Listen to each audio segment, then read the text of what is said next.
Atypical antipsychotics और typical antipsychotics के बारे में अभी देखेंगे हम। तो एटिपिकल एंटीसाइकोटिक्स जिन्हें हम सेकंड जनरेशन एंटीसाइकोटिक कहते हैं वो इसमें प्रेफर करी जाएंगी। क्यों? क्योंकि mild D2 receptor blocker plus FST2A यानी कि सेरोटोनिन ब्लॉकर, ठीक है, ये इसका फंक्शन करती है। आप ये याद रखिए कि जो एटिपिकल एंटीसाइकोटिक हैं ये दो जगह वर्क करती हैं, सिर्फ एक जगह नहीं, ये दो जगह वर्क करती हैं। पहला ये D2 रिसेप्टर ब्लॉकर यानी डोपामिन को ब्लॉक करती हैं, और तीसरा 5-HT2A रिसेप्टर ब्लॉकर यानी सेरोटोनिन का ब्लॉकर भी है, ठीक है। खाली डोपामिन रिसेप्टर को ब्लॉक नहीं करती।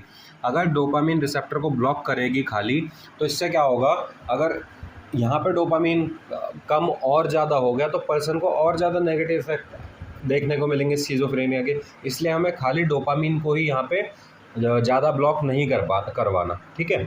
तो इसलिए हम एटिपिकल एंटीसाइकोटिक्स का यूज़ करेंगे, क्योंकि वो दो चीज़ों को ब्लॉक करती है। D2 रिसेप्टर ब्लॉकर भी होती है, डोपामिन को भी और सेरोटोनिन को भी ब्लॉक करती है। इसीलिए तो उसका इफेक्ट जो डोपामिन रिसेप्टर पे थोड़ा कम होगा।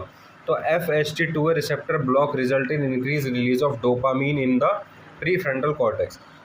ये लाइन लिखी हुई है कि जब भी सेरोटोनिन रिसेप्टर ब्लॉक होंगे तो उससे क्या होगा, अमाउंट बढ़ेगा किसका, डोपामिन का, in prefrontal cortex part of brain में अमाउंट बढ़ेगा, ठीक है। सेरोटोनिन रिसेप्टर को ब्लॉक करा और इंक्रीज हो गया क्या, डोपामिन लेवल, ठीक है।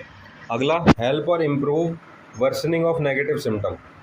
एटिपिकल एंटीसाइकोटिक्स क्या करा रहे हैं, वो वर्सनिंग यानी और नेगेटिव सिम्टम वर्स हो जाए उसको कम करा रहे हैं, ठीक है। नेगेटिव सिम्टम्स को होने से कम करा रहे हैं, क्योंकि एटिपिकल एंटीसाइकोटिक्स दोनों चीज़ों को कम कर रहे हैं, डोपामिन को भी और सेरोटोनिन को भी। और सेरोटोनिन जब ब्लॉक होगा तो रिलीज इंक्रीज हो जाएगा, डोपामिन का रिलीज होना, ठीक है।